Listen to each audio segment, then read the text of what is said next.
Hello, Flute Examiner followers. Welcome to another wonderful interview with yours truly. I'm here today with Dr. Suyeon Ko, and a good friend of mine. She used to live not that far away, and so we actually had a chance to hang out over the past few years. But she's moved on to bigger and better things, and I'd like to welcome Suyeon here to the interview today. Welcome. Hi, Keith, and thank you so much for having me. This is wonderful. Absolutely. So we're going to get to know you a little bit and ask you some fun Mhm. questions and just see get your advice as a performer and a professor and all the fun things. So let's start first. You and I have had a couple gigs together. We've played together, and you're a wonderful player and just the nicest person. So you're so much fun to work with. My curiosity and some of our followers, because you're young. Um, what when did you decide that performing and teaching was a career path that you wanted to follow? So little bit of background of myself. So I grew up in Korea, and when I was in elementary school, we didn't have any band programs. But there was one trial class that was having a private flute teacher and handing out trial flutes to all the classmates to try and see if they want to pursue something different. And then that's how I learned about the flute. And I somehow learned all the fingerings in such a short time and had so much fun learning. And then I kind of forgot about it over the after a couple of years, and I still knew how to play the flute, but didn't really play any much. And then when I turned 17, I thought, maybe I kind of want to learn it like professionally and go to college with it. So I picked it up, started taking lessons, and started entering competitions. And then I realized, oh, I really love it. I want to be a performer. And then this started my education. And throughout my college, I started teaching privately so that I can earn some money. And then that also made me realize that I really love teaching as well. Wonderful. Well, and so you were here at Western Illinois, and Mm-hmm. now you're at Kent in Ohio, Mm-hmm. correct? Mm-hmm. Yeah, and that's why I had to ask, when you made the decision for the career path, because I knew you started a little later than most of us in fifth grade, and you had a slightly different path. So I had to ask because now you're at a major university as the flute professor, and that's like a major accomplishment, and I'm so proud of you. Um, but Thank you. I miss you, but I definitely it's a wonderful move for you. Um, Hmm. so what is it about your performing, your teaching, and even the current position you have? What is it that you love about your job and why? I love about meeting new people. And when you go out to play gigs all over, you meet new people all the time. The sections are different, not just the flute sections, like all the woodwinds, sometimes strings, and they're very welcoming all the time, and they want to get to know you and have a meal with them, and that's so fun to me. And teaching also, I love that my students I can have some deep conversations, not only about playing the flute, about life in general. Mhm. And I am very honored to be a part of their lives and give some piece of advice for them for their future, and that's a huge for me. And I think it's a really privilege to be in the position too, to give advice to someone else. So I really enjoy that part of teaching and performing. Yeah. Well, you are so personable and so sincere, and we've had our laughs and conversations, and it's why I think we hit it off. Is that's kind of both of our personalities. And so again, I'm excited to do this interview with you. Finally, it's been on my mind for some time now, and unfortunately, we didn't get to do it in person before you moved. But this works too. So let me ask you this: with the advice you give your students, and you know uh, the challenging career path that music can be, Have you ever had some setbacks, like a bad audition or an interview that didn't work out? And how did you work past that? How did you keep yourself motivated? So many. I can't even count. All the orchestra auditions, oh my goodness. And a couple of terrible Zoom interviews that I, ugh, I can't even, oh, I don't even want to think about it. But I think we are also training ourselves to go through all those negativities in our career because we know that we have to go through all those steps in order to get to where we are. So every time I have bad experiences, I may cry a little at the end and maybe go out for drinks and go for a really long walk. And then I try to shake it off and, okay, don't be sad, move on, next. And I try to find what have gone wrong. So, for example, for the auditions, how I felt and how my body reacted, I try to analyze and try to improve on that sense. And for the interview, because it's recorded, and sometimes they send you the recordings of your interview, and Mhm. I watch it, and then I rework on my answers, and then trying to figure out what they are looking for, so that I can improve my interview skill and my yeah answers for them.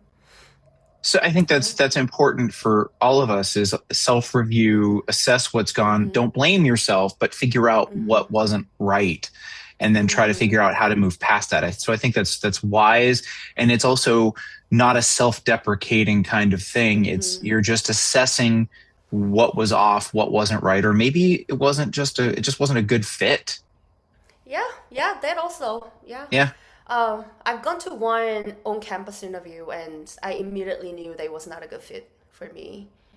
And since then, my whole interview gone. And Yeah. I was trying to enjoy the time, like Yeah. meals and like new locations. What if I lived here? What would be my life? And all those things. But things that can happen.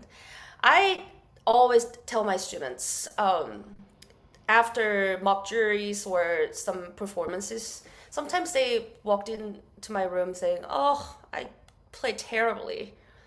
And I feel so dumb. It's like, okay, don't say terribly. Don't say them. What did wrong? What did go wrong? Let's analyze what happened. They go, oh, I didn't feel good. It's like, okay, that's not good. Don't try to feel. Let's walk through what happened step by step so that we can improve. So that I try to wire them from being very negative about their Mhm. results to something to work on, the materials they can improve from. I think So that's great advice because I think in our field that mhm, is not always the main focus. mhm, We often beat ourselves up mhm, and focus on the negative, and then it really is it just is a downhill slide from there. So I think that's really yeah, wonderful that you do that. yeah. It's something I try to do regularly, but sometimes we have those days. We So absolutely need those days, yeah, yeah, yes. yeah. So with that you had already said about with your students you try to wire them for that.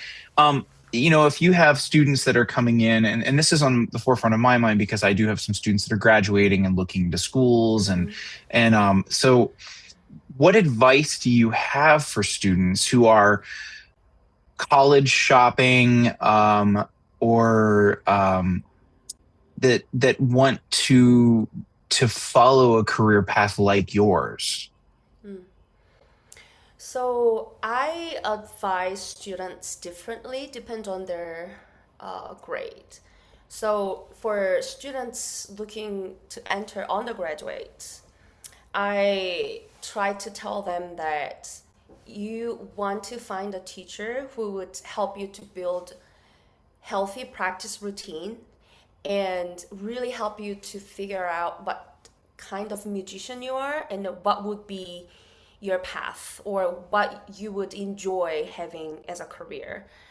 And it's really hard. Like if you don't shop around college and then pick the school because of the name and you don't work well with your professor and you're stuck for 4 years, that's really really, really difficult.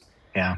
And I always tell them that have a trial lesson and really get to know the person and see if it's a right match, personality too. Yeah. And I'm a true believer that, teachers have different mindsets, I feel. And they always want to help, but how to help? And I want them to really figure out how the teacher wants to help you. Like, I would say, are they positive? Like, how they reinforce things? Are they, how to say, maybe we can cut this. But what I wanted to say is that you want to find your person that you'll be okay hanging out for the next 4 years. Mm, Because that's you got to really have important. a good personality match and somebody who's going Yeah. to be supportive and guide you. I gotcha. I gotcha. Yes. We're Yes. on the same. Thank Yeah. you. Yeah. And for your master's degree, I would say follow the person that has a career that you want to have because it's only 2 years Mhm. and it's not that long. And being studying with a person who is doing the career that you want to have is already a success. And then just watching them how they do things and how they Mm. achieve things is already a big study. And yeah, that's my big advice.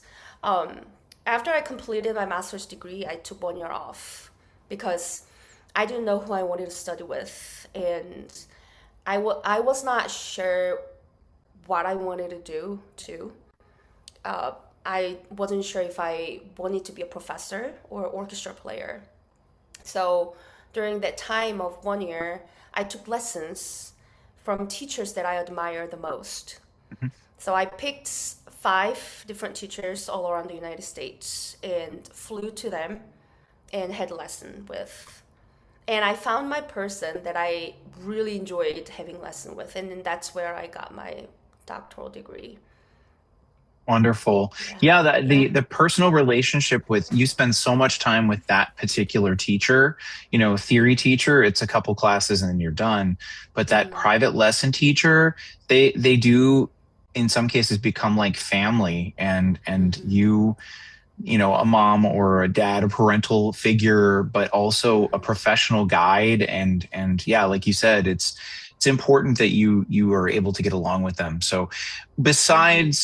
besides the relationship and the connection with the teacher, do you have any advice to students about the actual campus or school itself? Any factors about that kind of come into play once you've like let's say they have 3 or 4 different teachers that they really felt good about, then what kind of things do you tell them to look at when it comes to the actual school itself?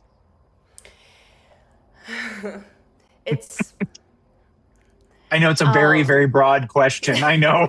no, not at all. I don't want my students to be in debt to begin with. So the tuition is a big factor, and you probably would have to upgrade your flute if you're a performance major, and all Mm, those financial hurdles that you might run into in the future, you can't really ignore them. So the tuition is one factor, and the location is also important.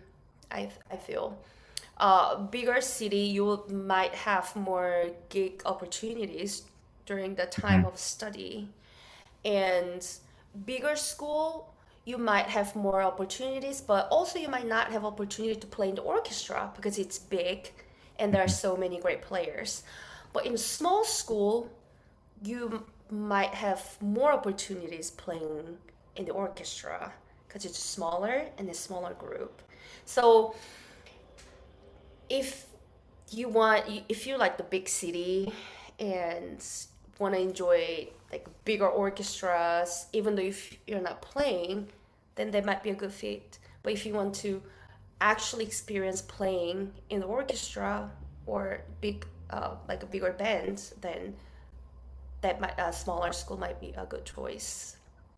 Did Not that to answer your mention, question? yeah, yes, yeah. So there's a lot of other factors like living in, say, Chicago or New York is going to be a lot more expensive to live there too. And like you said, you have the opportunity if you go to a school that has a doctoral program, most likely the graduate students are going to be playing in the top ensembles. Right. So you have more competition, and going to a smaller school, you could potentially become the go-to player for a lot of the ensembles, and you get a lot of experience. Mm-hmm. So it is. Mm-hmm. These are conversations I also have with my students. So I totally Mm-hmm. understand, and it's always nice, as we as teachers can say something till we're blue in the face, but then another Mm-hmm. teacher says the exact same thing and the student hears it. Yeah. Yeah. So Yeah. it's yeah, it was a loaded question, but yeah, I wanted somebody else to say some of the same things that I know I deal Mm-hmm. with. But yeah, finances Mm-hmm. and everything. So I think it was a great answer. Lots of factors, but I think primarily the teacher is the biggie. That's the Mm-hmm. number one factor, and then figure out from there the rest of it. But Yeah. yeah, that's good. Absolutely. So I think you answered it just fine. Um, so so like I said, I've had a chance to do some gigs with you, and I've heard you play, and Mm-hmm. you're a lovely player, and so it's been fun. It's always been fun to listen to you play. But so here's a question for you that is a little off of the well, I guess it's not off the teacher track, but what are some of your most favorite flute works, either for orchestra or solo, or like what are some of the ones you're like, I just love playing that piece? For solo, I love playing Etude Number 5 by Isang. That piece is always good. I'm not saying that my playing is good, but every time I play this, it's just like, yes, yeah, that's right. Really good feeling. Even Hmm. though you mess it up, it just sounds so good all the time. And Yeah, audiences love listening to that piece. So every time I get a chance, I play that piece all the time. And wonderful. it's just so great. So many details that you find every time you perform. It feels new all the time. And for orchestra pieces, I've never performed it before. I would love to. It's Brahms 3. Mm. It's my all-time favorite. I love listening to Brahms 3. And it's just so good. You don't have to think anything. You just sit and then just listen to it. I was like, Yeah, yeah. yeah. Yeah, No, right. and it's fun to ask this because you often get the same answers, like the same people. Everybody loves the same pieces, so it's nice when somebody's like got a different perspective and has a different repertoire that they're like, this is my piece. This is the one I love. I could listen to it over and over again. So yeah, those are great because those wouldn't be the like your cookie cutter answers from the majority of the flute world. So that's great. New repertoire for students to check out and listen to. Um, Uh-huh. I won't ask you what your least favorite piece is because we've already talked about how that is not going to be a question. um, but so as far as here, and here's another really loaded question, which I love to ask people. Um, so what's your advice for balancing a music career and personal life? How do you find balance, and how do you keep your sanity? Because we all, those of us who are in the field, know that sometimes, like especially convention times, concert times, things get crazy, and sometimes we what do we call them? Our spouses, we refer to them as musical widows because they don't see us for like weeks at a time. So how do you balance your personal life and keep yourself calm and grounded and sane and with all the things that you do? It's really hard. It's really hard. Um, we we are so wired to say yes to everything that we get asked to do because it's an opportunity, and we truly enjoy all those gigs, Hmm. whatever they are. We truly enjoy regardless of how much we get paid, and we say yes to everything. And then I learned in a really hard way that I didn't see my husband for like 2 months because I was playing gigs on every weekend. To begin with, we don't live together, and we are 4 hours away from each other now. Mhm. So we only get to see on the weekends. And me accepting all those gigs was terrible idea. Yeah. I'm I'm still trying to learn how to balance. It's really hard because our job is not only job. We do it because we love it. And I Mhm. think it's a privilege that we get burned out, but we love it. Mhm. And not many people can have it. And I feel really privileged and I love it. So, but I decided to prioritize my family too from this year actually. So my professor, my husband is also a professor. Mhm. So if I try to schedule a gig, I try to schedule something for him too. So, for example, this Brazil trip, I was lucky to get in contact with professor in Bahia, in Brazil, and Mhm. he had a connection with their engineering program. So we both came here together to give lectures, and then I give a recital. So we're trying to kind of do it that way so that we can be together but also working. That's wonderful. But it's very hard, Keith. You know? Uh, oh, I know. That's why I always ask this one. Yeah, I can't even imagine like people with kids how much they're missing them, and it's so tough. It's so Yeah. tough.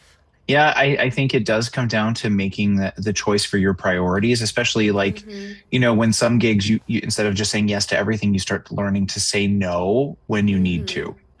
And Mm-hmm. it does, I'm in the same boat. I'm still finding balance, and here I am Mm-hmm. so many years into my career path, and I'm learning to how to finally say no for my Yeah. own sanity and so that I can be home with my family. Yeah. So yeah, good luck. Let me know if you ever figure it all out. But what I learned over a couple months, I started saying no. And I was so afraid that they would not call me again. But that's not true. They still call me, even though I say no. But that's what we're taught. We're taught that if you say no, you won't ever get another gig. Yeah, Isn't that but that's not crazy? true. It is Uh, crazy, but that's not true. I It's guess not true. it does come down to the fact that, they get to know you, they know you're consistent, they know you're reliable, Mm-hmm. and that they do understand when you say no, there's a reason. Mm-hmm. So Mm-hmm. yeah, being Yeah. reliable and consistent makes and professional all the time. You've Yes. established yourself and a certain level of credibility, so then you can get away with saying, and not Yes. even get away with, you can say no and not feel bad either. Yes. Yes. Yes. Yeah, it's crazy And what.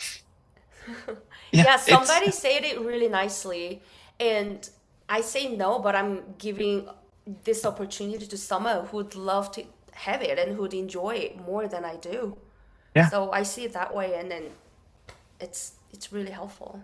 giving someone else an opportunity. I think that's a nice way to put it, Mm-hmm. because no is always kind of that negative, and so Yeah. yeah, you're giving somebody else an opportunity. I love that. I'm going to start Mm-hmm. using that. Um, so what do you do in your free time for fun? Because we just talked about balancing your life. Get your guilty pleasures. I do know that you are a competitive Catan player, so we don't. We've had that discussion, so we don't need to discuss that part now. But what do you do in your free time for fun? What are your guilty pleasures when you've created some time? Um, I like to do CrossFit, and that's been helping me with my sanity. And actually, CrossFit was the very first place that I met people outside of music, like making friends outside of music. So it was very interesting to meet other people in different fields and how they live their lives. And it's not all about flute or music or Yeah. gigs. Their life, and then they relax on the weekends, Uh-huh. and they, yeah, enjoy It their makes lives. you It's been, it makes you a little jealous that they get to relax on the weekends. yeah, they, so my gym in Ohio, I made a really good group of friends, and they're like, hey, what are you doing on the weekend? I was like, I'm going here and I'm going there. I was like, again, Again, when do you rest? I'm like, never. But I've been doing this for 9 years. It's been 9 years and it's been wonderful. And something that I don't have to think about at all. I just go and sweat and get some injuries maybe. Well, there's something. There was a time that I was going to the gym like regularly and doing a lot of. Hmm. I was in much better shape than I am now, and it was. There's something about lifting things up and putting them down where you don't have to Yeah. necessarily use the same mental skills that you use when you're Hmm. in that high profile flute solo in the middle of a concert. Hmm. It's just literally you and yourself and whatever music you're listening to, and it's a physical, much more physical, and I think it is very grounding to find those Yeah. non-music things, and finding those Hmm. non-music friends. It's kind of neat because people not at having all music friends is not necessarily always the best thing. Just different conversations Yeah. that you can have. Yeah. We're not allowed to talk about politics, unfortunately, because of my location. Yeah. But it's fun. Just get to hear them having different problems, Yeah. not about music problems. Right. Right. Not the traditional music chat. Yeah, and it's so good for your mental health too. And when I was a student, in my practice, I cried a lot because I didn't know how to regulate my mental statements. Yeah. I was always stressed out. I was always competing, and I was so sharp all the time, so sensitive, Mhm. and then low patience. I was just crying, crying, crying all the time, and frustrated. But after doing CrossFit regularly, I don't have that anymore That's because good. I've done harder things physically and I did not cry. I was like, you know what? I can practice flip for a couple more hours. I'll just do it. Yeah. Yeah. Because you So come it's back really to good. enjoying it. Yeah, yeah. Yeah. That's So crazy. Yeah. I always make time to do some lifting throughout the week because I know that that's really helpful Well, for good, my good. mental And that's health. good Yeah. advice. Some kind of physical exercise of some sort is helps you with Hmm. your mental state. That's wonderful. So yeah, so do you have any current projects or anything that you're working on that you're excited about? Any concerts or travel or anything? Oh, excuse me. I'm still working on it, but I am trying to compile East Asian composers' flute pieces in one document. My doctoral thesis was on Korean German composer, and always wanted to expand it to all East Asian composers someday. And I just started compiling all the repertoire and composers' names. So far, I have Korean composers, Japanese composers, and Chinese composers, and I'm writing an article about it. So hopefully, I get to share it with everyone by the end of this summer. So that's my project, um, and hopefully, I get to record some of those pieces Mhm. that don't have recordings. So that's gonna be my next project. Well, we would always welcome an article from you on that topic for the Flute Examiner anytime you'd like. You just send it, and we'll put it in one of our editions. If you want to just kind of share some of your composers that you've fallen in love with, that we'd love to share some information about them. So anytime you're welcome to send stuff in. Thank you. That would be great. Yeah. Absolutely, absolutely. It's always nice to I've got shelves of music here, and a lot of it is stuff that everybody knows. But Mm-hmm. sometimes when I'm at convention, I just look through the stacks and find 10 pieces that I don't know. And Mm-hmm. hundreds of dollars later, I have more music for my shelves, but I do have options for music that I don't know or other people don't know. And some of those Mm-hmm. I know that some of the music that I've found and have performed was heard by other people, and they have gone on to record them on CD or albums. Mm-hmm. So it's sometimes that is helpful to just get music out there and people start performing Mm-hmm. it and fall in love with it. So yeah, Mm-hmm. anytime you'd like to write anything about any of the composers you're researching, we welcome it. Wonderful. Yeah, it's gonna be great. I have composers' names and then their websites, and then pieces for flute, from solo flute to chamber music, and then recording, and then where to buy the music, so that it's really easy, just one click away. Wonderful. Yeah, so it's gonna be Wonderful. great.